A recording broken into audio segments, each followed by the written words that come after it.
my best friend. Didn't care about the rules, good on the weekends. I'll be in fools, drifting to deep space. Hey fam, welcome back to the channel. Thank you so much for being here. If you are returning, thank you for coming back. If you have not subscribed to the channel, we would love for you to hit that red button and turn it gray, turn on your notifications so you'll know when I upload a video. So before we get into the video, go ahead and give it a like. We're going to be talking about 20 foods, 20 cheap emergency foods that we can buy before crisis or conflict happens or emergency weather. It is still cold, but we are still having storms. We just had a whole windstorm a few days ago. I thought the house was going to literally blow away.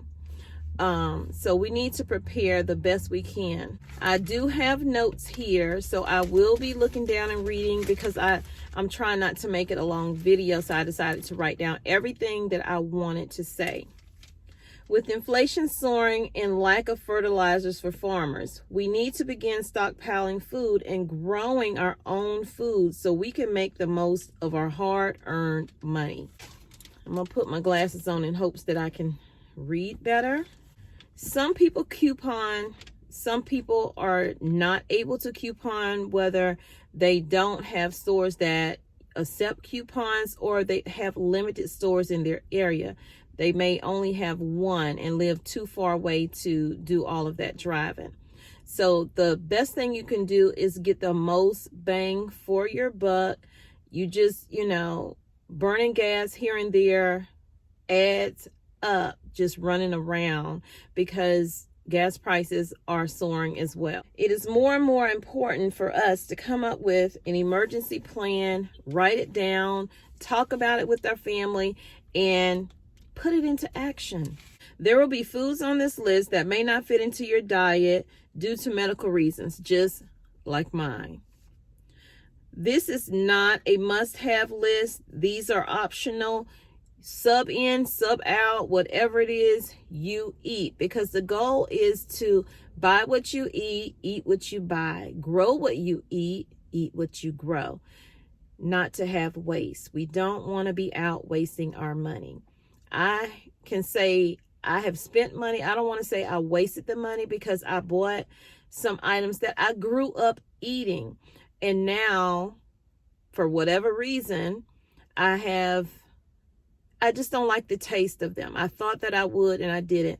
I have been eating off of my preps for about a month now, although I still go to the store. I've been just trying to, because you have to look at your best buy date. I was about to say expiration date, your best buy dates. And so since I was coming up on some of those best buy dates, I said, well, now is the time for me to see if I really want to purchase this item again. So I tasted the Vienna sausages and I just knew I would love them because I loved them growing up or when I was in my 20s. Well, I'm in my 50s and it is a no-go for me. For one, the minute I tasted it, it was just way too much salt for me. And I have recently cut back on a lot of my salt intake due to my high blood pressure. My goal is to get myself together where I don't need to have that high blood pressure medication. So those are a no-go for me. It does not mean that I'm going to get rid of every single Vienna sausage or Vienna sausage, however you say it, in my house. But I am going to get rid of all of them except for maybe one pack. And I will donate those items to a food bank. I think I told you in a previous video that when I put my prepper pantry back up, once my husband is done with my shelves, which are so pretty, I will be donating a lot of items, even things that I do eat. I will be donating them because they're coming up on their best buy date. And I want someone to be able to use those items as opposed to wasting my money. So now we're going to get into the things that you might want to add to your prepper pantry, your emergency food stockpile. These, mind you, again, these are not things that you have to have. These are just things that I am giving you options in case you haven't thought of them. And if you have and you don't want them, sub out, sub something else in. Okay, so you want to start with water. Having adequate water for everyone in your household, including yourself. Having water in your home is vital for your survival. We cannot go without water. That's just one thing you cannot go with. Now, what brand of water you like, that is up to you. You know what you like, get what you like, but get ample amounts of it for you to consume. And think about also adding containers around your home. If you have your own home, adding containers, that's something that I'm looking into doing, so I can preserve as much rainwater as possible, as well as having water for cooking, cleaning, washing clothes, washing yourself, because you want to stay sanitary with everything, because that's how you get sick. So think about all of those things when it comes to water, what you use water for on a daily basis, and get busy getting those things together. Canned meats. Canned meats come in oil or water. Oil preserves better when it comes to canned meats. It's best if you can catch a sale to buy those items in bulk. Although they are cheap, buying them individually, you get more money. You get more bang for your buck if you can buy it in bulk. So I touched on the potted meat. I'm going to touch on it a little bit more. Potted meat like Vienna sausages or Spam are a reasonable price. But again, you get more for your money if you buy in bulk. And if that's something that you can tolerate, then please, by all means, add that to your stockpile, because it lasts a long time, you guys, if you store it properly. Most things last a long time if you can store them properly. Now, the one thing I will ramp up on getting, because I'm not going to do the Vienna sausages, and I had already started, which is getting canned salmon. I absolutely love canned salmon. I still eat it at least once every 2 weeks. I eat canned salmon. And is it salmon? It's salmon, but I say salmon. So sorry, I'm country. And I love it with onions and all of that stuff. And I eat it over my grits sometimes. I eat it over my rice. I just love it. Or I make salmon patties. Next is powdered milk or shelf-stable milk. But we're going to talk about powdered milk. Powdered milk comes in handy for many reasons. Cooking for one, and even for mothers who cannot breastfeed, or like some of the stores I've shown you where the powdered milk in the beginning you could not find it really. You can also use that powdered milk as a substitute to feed your infants or your toddlers who are still, with the bottle and need that milk. And there is also shelf-stable milk that you can also get. And I know some people use goat milk. I have not personally tried goat milk, so I can't tell you how it is. Some say it's creamier. I have no idea. So I'm not going to sit here and tell you something I don't know about. But I do know that you can sub that powdered milk. Now, I did use goat milk when I was breeding my bull mastiffs. And if they didn't latch onto the mother, goat milk was the next best thing for me to use for them, and it worked fine for them. But those are puppies, not babies, okay? Oh, and the shelf-stable milk, I do have a lot of that, and I'm trying to go through that before I start buying more of those. But I love the taste of them. My kids prefer fresh milk, whole milk, or not even skim, 2%, 1% milk. I like it. Honestly, I like it. I eat it in my oats. I eat it in my cereal, which I don't eat a lot of cereal anymore, but I do. Next is dried beans. Dried beans are high in calories and protein and last a long time if stored properly. Peanut butter is the next thing. Last a long time if you don't have my son in your house. Because when he's working out, he will go through some peanut butter. But peanut butter can last a long time. It has the calories and the proteins that you need throughout your day. pasta. Cheap, cheap, and cheap. But pasta is one of those cheap preps that you should have in your stockpile, even if you're not going to eat it. You may want to use that as a barter item or whatever. Or somebody in your house, I'm sure, or your family eats pasta, and that can help them out. And it stretches that meal out. Vegetable oils like the cooking oil or the olive oil, that's a great way to add fat to your diet. So that's something you might want to think about. Rolled oats or regular oats. I prefer rolled oats. I can never get that out. I prefer those because for me, I just feel like it cooks easier and faster, and I don't have time to be in the kitchen all day long or whatever. But we need the oats for the fiber, but that will definitely fill you up. It gives me energy. You know, I put honey on mine, I put cinnamon on mine, but we'll get to all those other things. So next up is wheat berries. So people use the wheat berries for making bread if you have a wheat grinder. You can do it for, for making pasta. That's why I had to write it down, because I didn't want to forget. Or making pasta. So I don't have one of those wheat grinders. That is something that I'm looking and thinking about, but I don't know if that's something I want to actually get. Sometimes you see a lot of people prepping and they have all of these things and it's like, oh, it would be cool to have, but are you really going to use it? So if you know that you're really not going to use something, find another way to get that product without going all out and using vital money that you could be using on other preps. White rice. White rice stores for a really long time. I used to eat rice every single day. I do not eat rice every single day anymore, but rice stores for a long time. I have 2 5-gallon containers full of rice.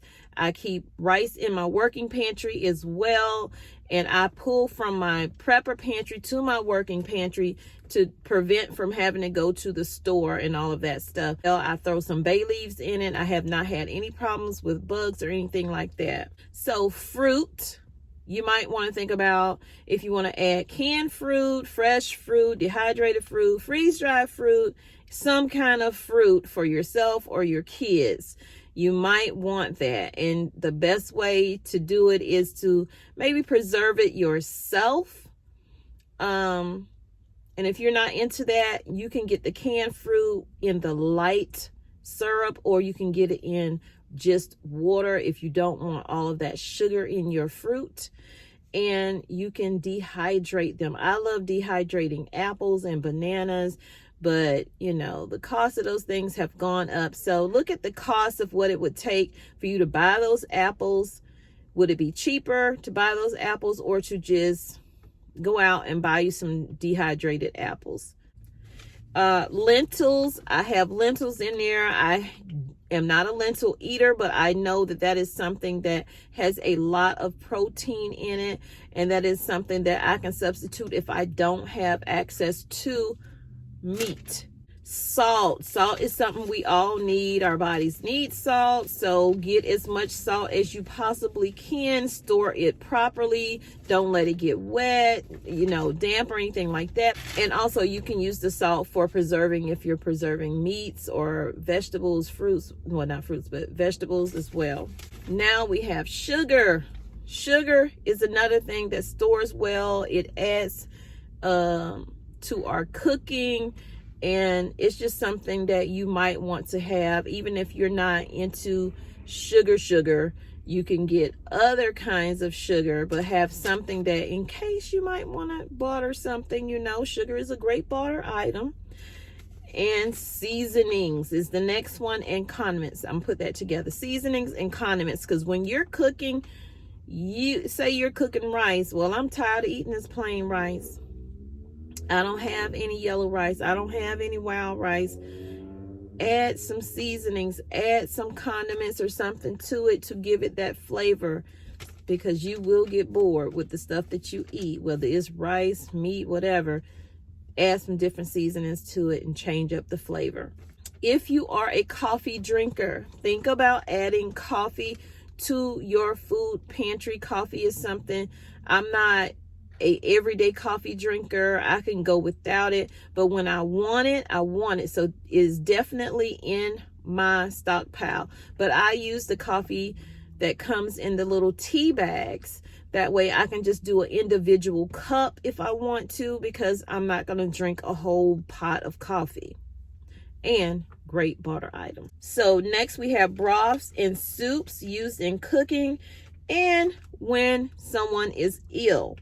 It can help in the healing process, or when you don't have an appetite, you can use that broth or that soup, you know, and just sip it on down, and you'll still be able to get some of the nutrients that you need that you haven't been getting from actually eating.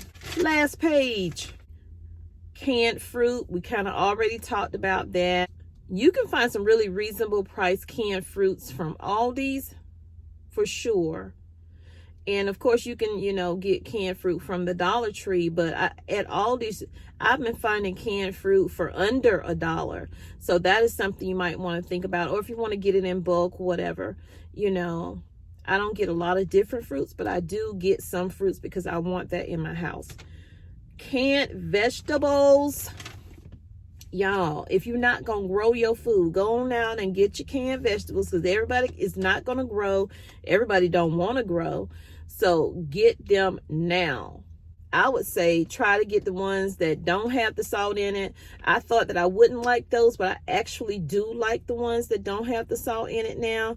I'm going to keep the ones that I have, but I like the ones that don't have the salt in, because that way I can add what I want to add and not have to add salt. I can add my other seasonings like onion powder or garlic powder or something like that. Cereal.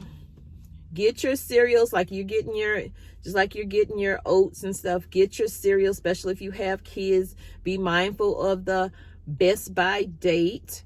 But get your cereals and try to find them on sale when they have a buy one get one free, or 2 for $4 or whatever. Bread. Adding bread. If you're not, you know, you're not Martha Stewart, I don't even know if she do it, but if you're not somebody that's gonna go out here, get these wheat berries, grind your wheat berries and all of that stuff, just, or you're not even gonna bake you some bread, because I have a bread maker, but guess what? I have so much going on, I really don't have time to do it. So if I have to buy bread, I will buy bread for now, and I throw it in my freezer. It freezes really well. Matter of fact, I just pulled one out today because I'm going to take 3 slices out of there, and I'm going to put it in my meatloaf. Next, and finally, last one, seeds. Yes, I know I just said, not everybody want to grow a garden. Not everybody's going to grow a garden. But everybody should think about growing some type of food, even if you have small spaces, and even if you're not growing right now, down the road you might want to grow. We are in certain areas have seed shortages, so whatever it is you eat, go out, get you some seeds, and if you don't want to grow it right now, don't grow it right now. Some people put their seeds in the freezer, and they say that they have no problem with using their seed after they pull it out the freezer. It still produces food for them. Just something to think about. So also, having what you need to prepare your meals is important as well, like cups, bowls, plates, utensils, eating utensils that is. A way to cook the food, like a cast iron skillet or pot, in case you don't have power and you have to cook outside, whether it's on a grill or over a straight fire. You want to have a pot or pan that can take that kind of heat. Also, if you're using these cans because you're not, you just have cans and you're using it, and you want to open some tuna, you want to open your canned fruit that don't have the pop top, or your vegetables, get a manual can opener. Don't get one. I would say get 2. But in certain situations, you may need to get 3 or 4. Okay? So that's it for the video, you guys. I hope that it was helpful. Give it a thumbs up. I would greatly appreciate it. And Y'all take care, and I'll see y'all in the next video. Remember, I love you, but God truly loves you more. He created only one you. Be the best you that you can be. And when you are, you can go out and spread God's love with distance if you have to. Mask up if you need to mask up. Don't feel bad about it. I don't feel bad about it because I am one of the ones who has that compromised immune system because of my lupus, okay? So I don't care if people look at me weird when I have my mask on. I'm going to do what I have to do. They're going to do what they have to do. I accept what you're doing. Just accept what I'm doing, and let's go on about our day. Stay blessed.